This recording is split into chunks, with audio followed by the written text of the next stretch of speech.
Welcome to the MS&Me Radio Network. The broadcast shows are for informational and entertainment purposes only. They are not designed to provide listeners with specific personal, medical, or counseling advice.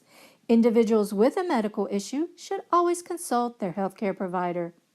MS&Me is not responsible for content of individual shows. The views expressed by show hosts or their guests are their own. Enjoy the show.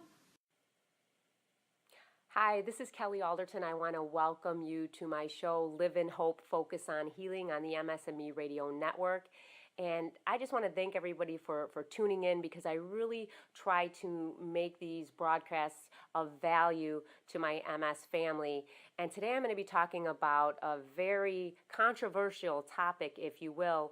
And I've been talking to people about this for decades. And that is the topic of MS myths.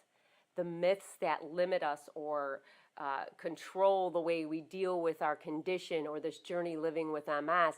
And, a lot of these myths just pigeonhole us into a certain type of thinking that is definitely, in many cases, not true, and in many cases will almost limit our opportunity for healing and really repairing our body.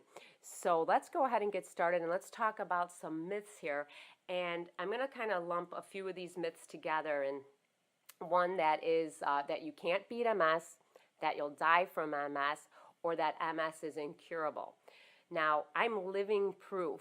I am symptom-free, healthy, strong, over 13 years. I know many people that have turned around their whole disease course by going with holistic and alternative therapies to really heal and repair the body.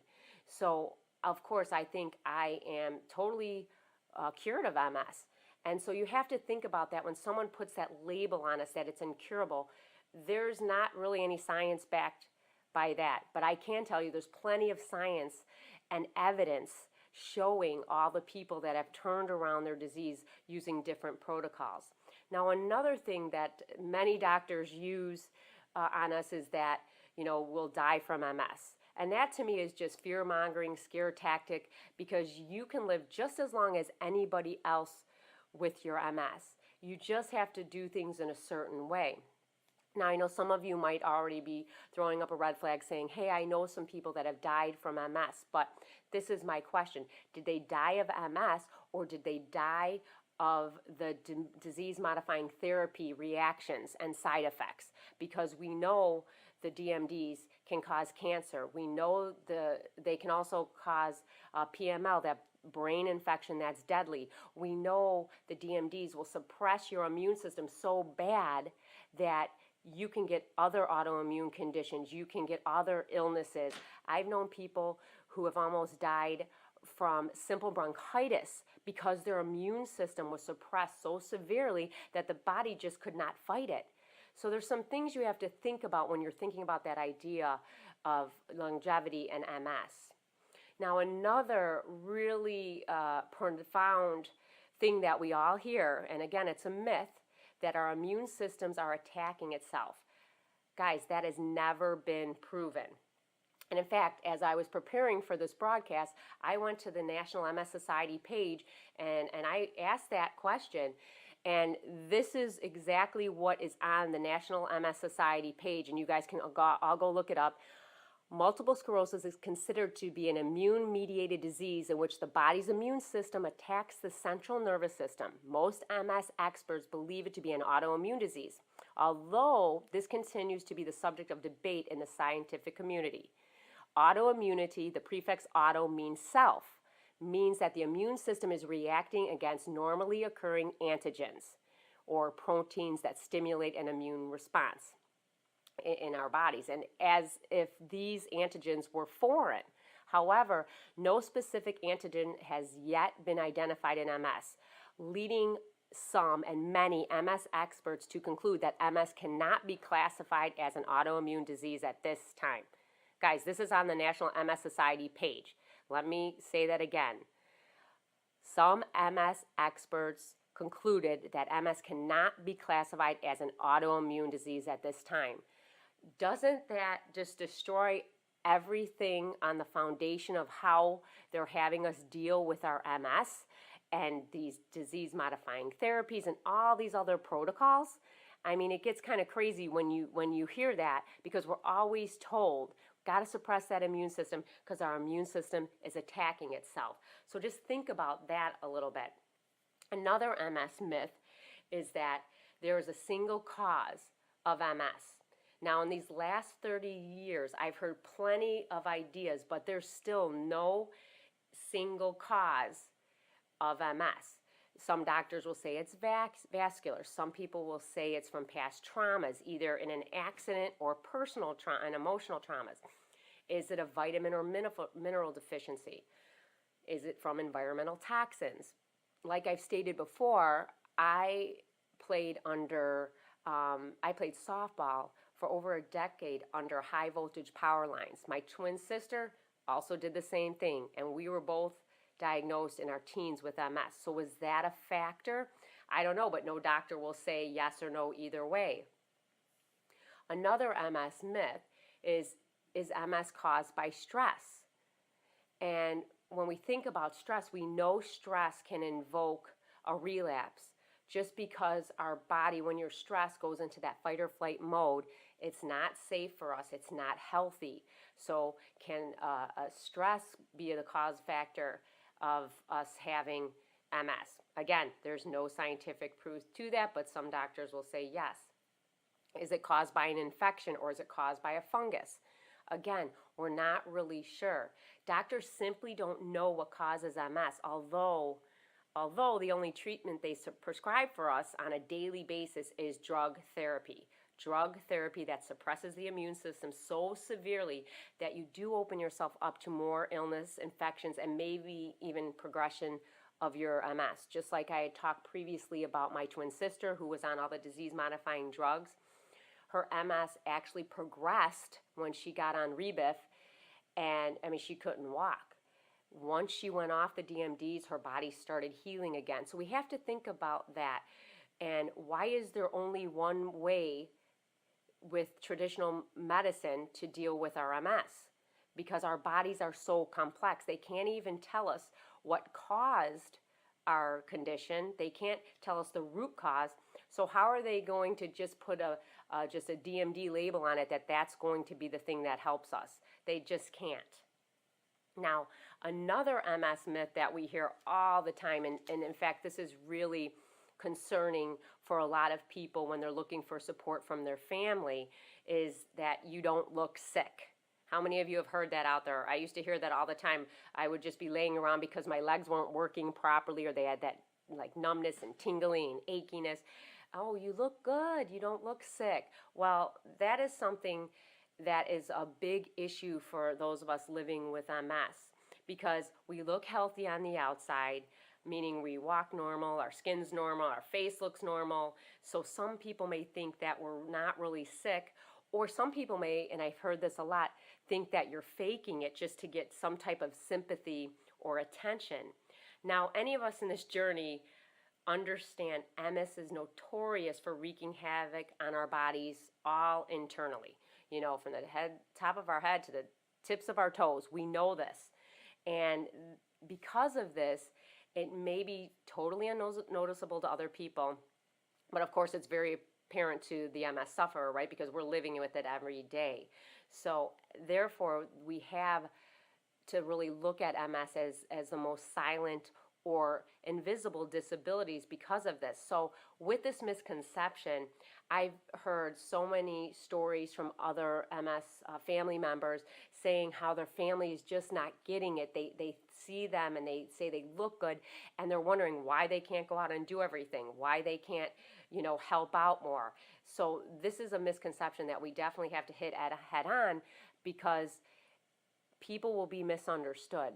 So I just want to let you know, if you're feeling that way, if you're going through that, I understand. And the only thing we can do is just share this information with our family members so they can understand, and we can really change that myth once and for all. Now, another myth that we have with MS is that you must go on a disease-modifying therapy to treat MS. In fact, I hear this from people every day that are newly diagnosed. The doctors will not let them leave the office until they decide what disease modifying therapy they will get on. Now, if you go against them, they're not going to be happy with you. And that's what I'm hearing every single day from other MS sufferers. Now, why is a DMD, a disease modifying drug or disease modifying therapy, the only thing that we're given to treat our symptoms? Not to repair or heal, just to treat symptoms. It's kind of like putting a Band-Aid on something, but it's not really doing anything. It's not going to the root cause of the problem. And the side effects are deadly, like I already spoke about: brain infection, cancer, suppressing our immune system. We have to know that we cannot focus on the DMD therapy if we want it to be healed. Now, this is your own journey, and all I can tell you is what I've done and what I've learned and what I've studied since 2001. I honestly don't know many people living symptom-free or healthy and strong being on a disease-modifying therapy. So again, that's something we have to think about. Why is that the only tool, if you will, that the neurologist is giving us? Okay, we have to really think about that. What's underlying in that decision? Okay, now another MS myth, and some people might agree with this or might disagree, is that MS is hereditary.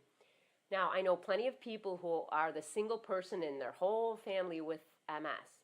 And like I said, my twin sister and I were diagnosed within a year of each other. I was diagnosed at 17, she was diagnosed at 18.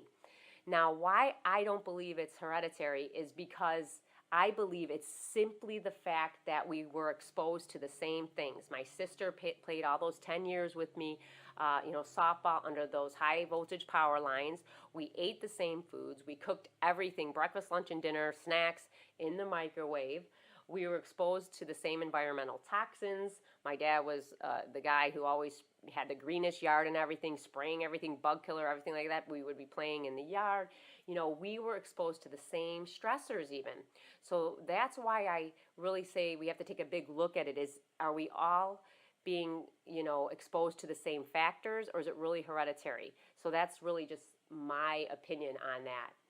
Now, another thing that the medical community will talk about that is really a myth is we don't want to stimulate our immune system. And I can't agree with that, and I will never agree with that because, of course, the doctors say we don't want to stimulate the immune system because it's attacking itself. But as I just told you, even from the MS Society page, their doctors cannot conclude that it is an autoimmune disease. So what we can do is focus on healing. And my doctor told me it wasn't important to have my immune system working or functioning properly. Now, did that make any sense? I said, if my immune system's not functioning properly, how will I ever be well? He said, oh, we're not worried about that. So that was a red flag for me. And if that is happening with you and your doctors, again, that's another thing you need to really start questioning. It's just common sense. If you have a healthy immune system, you have a healthy body. Now, another myth that we have is that a healthy diet or supplementing will not help our MS.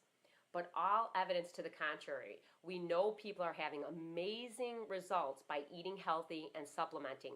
We have diets that have helped people turn around their disease course. We have the Swink diet.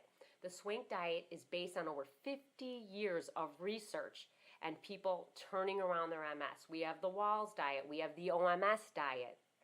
And we also have the Quambre protocol, which is the high doses of vitamin D. People are having phenomenal results. We have so much evidence and research backing that we know you have to look at a healthy diet, you have to look at supplementing. Now, this leads me to another conversation that I had with a high-ranking official of the Chicago MS Society, and he was a marathon runner, and I came personally to hear him talk. And he told us we do not want to focus on studying diet or supplementing and healing our MS. And I just chuckled. And as I looked at him and I said, really? I said, well, what are we focusing on? And he said, good news, we are focusing on more research and more drug therapies, and we have 7 more drugs coming out in the next few years. And I was kind of deflated after that response because here he's a marathon runner running the Chicago Marathon. He knows how important diet is, that how important supplementing is to have a healthy body. So to me, right there, again, that was another red flag. What is backing this narrow focus on only the drug therapy? And of course, it's money. That's the bottom line of everything, right? They can't make any money if we're taking supplements or eating healthy diets. So you really have to stand back and look at things and see why things are happening, why choices are being made, and decide what you're going to do with the right information. Now, another myth that we have is that you should take a passive role in this whole process and trust your doctors blindly. How many out there are doing this? You just say, oh, I don't want to know all the ins and outs of MS, maybe out of fear, right? But you're trusting your doctors blindly. And you know what? It doesn't matter to him if you're healed or not. What matters is that you're on a disease-modifying therapy. I can tell you that much. So what we've done now is we've actually created this environment that the neurologists are a godlike figure, and we trust them blindly. We trust them with our life, and you just can't do it. This is the biggest mistake you can make, so you need to be open-minded, investigate all your options, and question your doctors about everything. This is your life. We only get one go-around, so doesn't it make sense that we're focusing all of our energies on not only understanding this disease, but understanding how we can repair our body? And I often say this, remember, we weren't born with MS. You weren't born with MS. It's just something off in your body, and that's how it's responding. So think about it that way. Say, hey, I wasn't born with MS, but I got to figure this out. What happened? What was I exposed to? Do I have a poor diet? Whatever it may be, you have to kind of make that decision that you're going to figure this out. Again, this is your life. You only get one go around. So question your doctor about everything. It's so important that you not only trust your doctor, but that he is also open-minded to some of your ideas as well. Now, another MS myth that we have, and I have tons of different myths that we can talk about, and I might not be covering all the ones that you're even concerned about, but another definite myth that we have, and it's something that's been troubling to me, as that I saw on a post in a Facebook MS group, was that someone was actually considering not getting pregnant because she had MS. And, people were trying to say, yeah, don't get pregnant. Some said, get pregnant. That's when we were healthier. And some doctors will say yes or no. And again, this is where you need to really have a good relationship with your doctor, and they need to know about your goals with your life and family goals. Now, for myself, I had 2 very different pregnancies while I had MS. And I need to explain that. That myth about not getting pregnant, it's not true. You can get pregnant. You can be just as healthy as anybody. In fact, in my first pregnancy in 1995, I felt so healthy. I actually thought I beat MS with my daughter, and I was feeling healthy and strong all throughout the pregnancy. I just felt fabulous. Now, mind you, 6 weeks after I had my daughter, I did have a relapse. Now, we can say or surmise that that's probably from the trauma of the birth, right? And a lot of people will go through that. But I did get over that in a few weeks. I had lost the use of my hands. That's when I was going with traditional medical protocols for MS. Now, if we fast forward to 2005, on my second pregnancy with my son, it was a totally different experience from beginning, middle, end. That is when I was doing holistic and alternative therapies. That is when I was living symptom-free at that time. I started that protocol in 2001 of first treating my MS as a vitamin deficiency, then really focusing on everything I could do to repair my body. So in 2005, after the pregnancy of my son, I had no relapse, no flare ups, nothing. I was healthy, strong, and just normal. And I've been symptom free since that time up to this date as well. So don't forgo this amazing blessing with fears about your MS, okay? Because we know too much now. We know you can have a healthy pregnancy.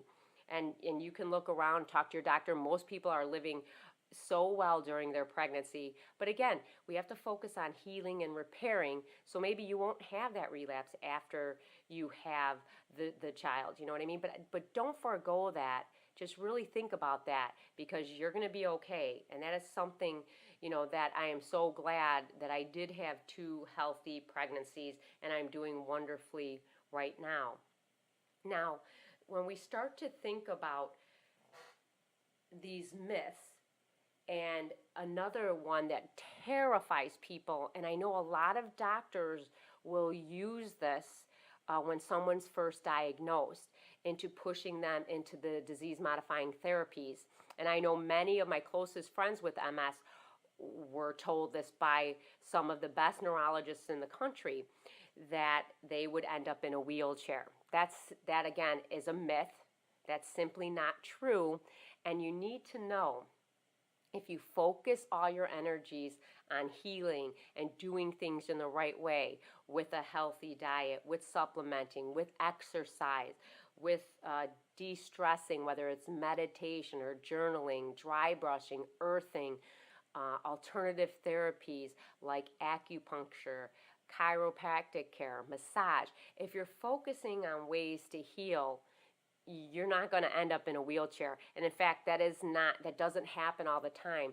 So really think about that when you're talking with your doctor. If your doctor is telling you that right out of the gate to get you on a DMD, you really have to start to think about what his motives are, and are they in alignment with your own theories about MS and your own journey.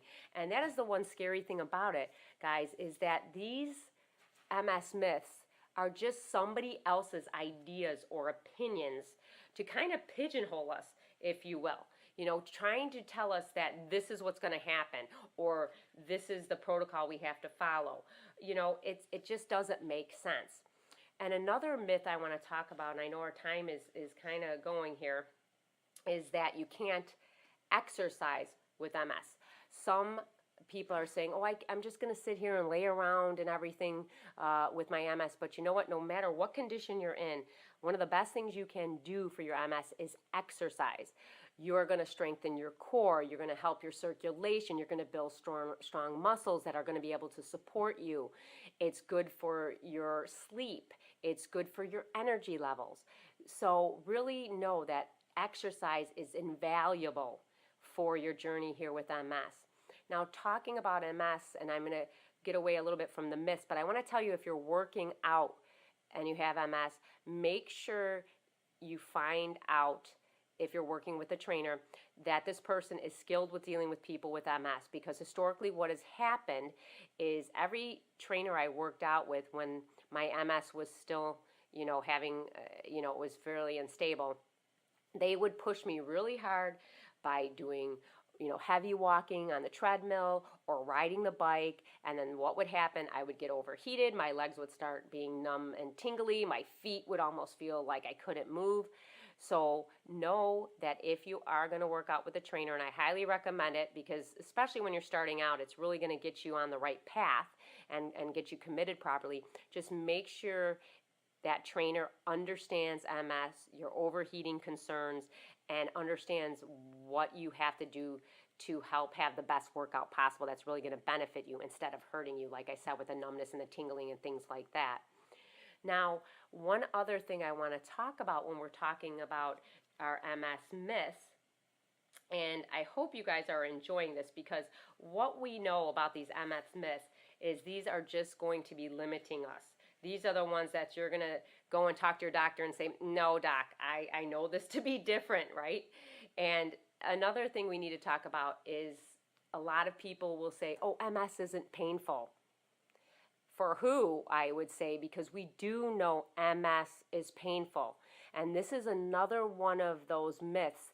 that really could be crushing and hurting people, because when they have people around them and they say, oh, I'm in pain, I'm in pain, and remember, you look normal, right? Because this is all on the inside, people aren't understanding how painful MS can be. And it can. Your body could be inflamed on the inside. You could have that numbness and tingling and the heavy legs and things like that.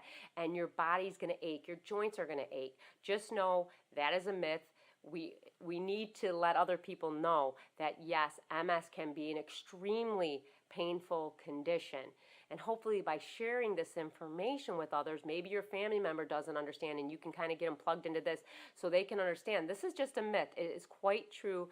And I remember I used to have the worst aches and pains with my MS. My sister too, many of my friends, and it was just like, oh, not another day, you know. That is typical.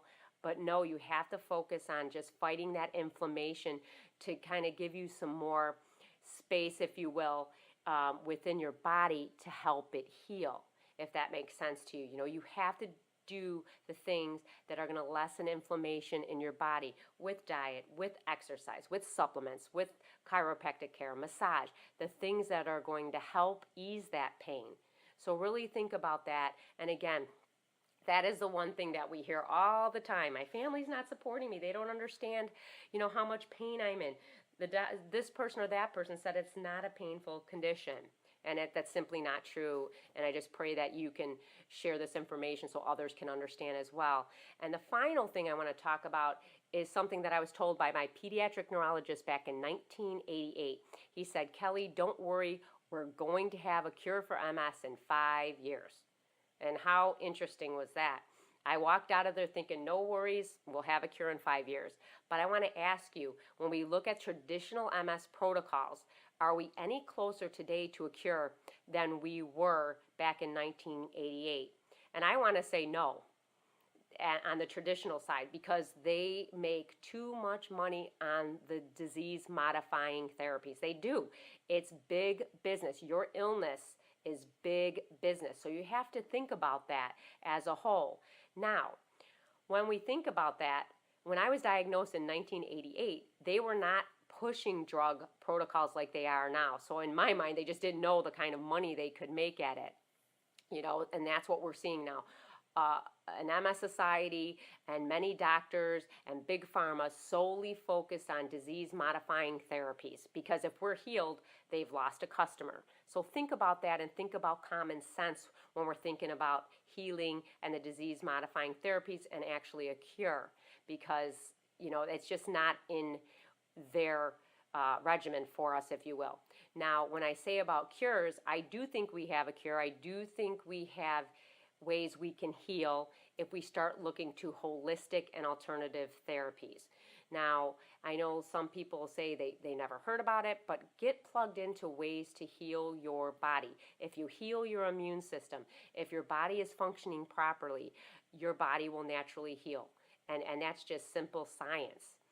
So I want to thank everybody for joining me today on this call. I know I kind of went through so much information today, because these MF myths are something that can really derail us on our way to health and healing.